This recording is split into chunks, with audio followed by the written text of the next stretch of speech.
when you look out at the world, you just see, well, look, there's objects out there. And by the way, you don't see objects. You see tools. Just so you know, in the neurobiology of that's quite clear. You don't see objects and infer utility. You see useful things and infer object. So it's actually the reverse of what people generally think. But the point is that regardless of whether you see objects or useful things, when you look at the world, you just see it. And you think, well, seeing is easy because there the things are. And all you have to do is turn your head and they appear. And that's just so wrong that it's almost impossible to overstate.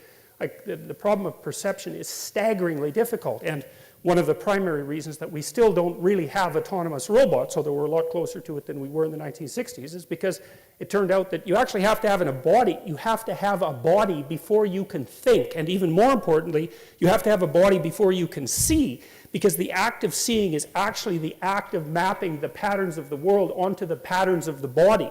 It's not things are out there, you see them, then you think about them, then you evaluate them, then you decide to act on them, and then you act. I mean, that you could call that a folk idea of psychological processing or perception. That is not how it works. Like your eyes, for example, one of the things they do is map right onto your spinal cord, for example. They map right onto your emotional system. So it's actually possible, for example, for people to be blind and still be able to detect facial expressions, which is to say for someone who's cortically blind, so they've had their visual cortex destroyed often by a stroke, they'll tell you that they can't see anything. But they can guess which hand you put up if you ask them to. And if you flash them pictures of angry or fearful faces, they show skin conductance responses to the more emotion-laden faces. And it's because, imagine that the world is made out of patterns, which it is, and then imagine that those patterns are transmitted to you electromagnetically, through light, and then imagine that the pattern is duplicated on the retina, and then that pattern is propagated along the optic nerve, and then the pattern is distributed throughout your brain, and some of that pattern makes up what you call conscious vision, but other parts of it just activate your body. And so, for example, when I look at this, whatever it is, bottle, that's the word.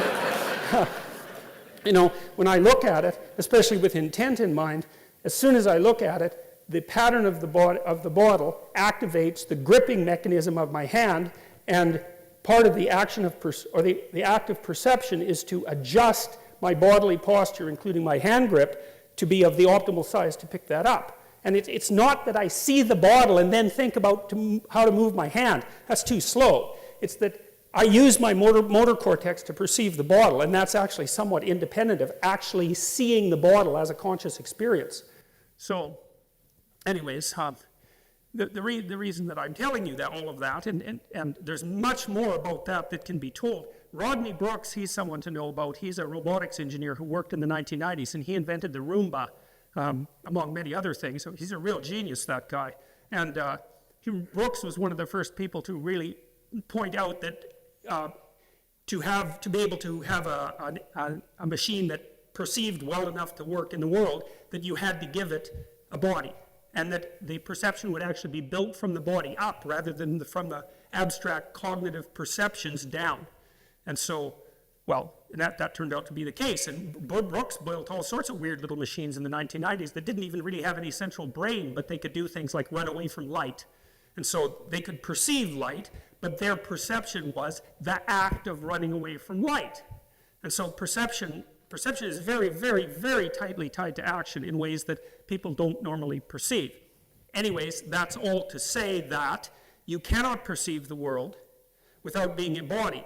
And, you're embodied in a manner that's taken you roughly 3.5 billion years to pull off, right? There's been a lot of death as a prerequisite to the embodied form that you take.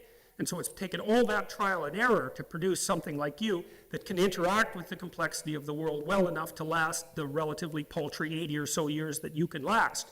And so I think about that as, and this may be wrong, but I think at least it's a useful hypothesis. I think the idea of God the Father is something like the birth of the idea that there has to be an internal structure that out of which consciousness itself arises that gives form to things. And if that's the case, and perhaps it's not, but if it's the case, it's certainly a reflection of the kind of factual truth that I've been describing now. And then, I also mentioned that I kind of see the idea of both the Holy Spirit and also of Christ, and most specifically of Christ in the form of the Word.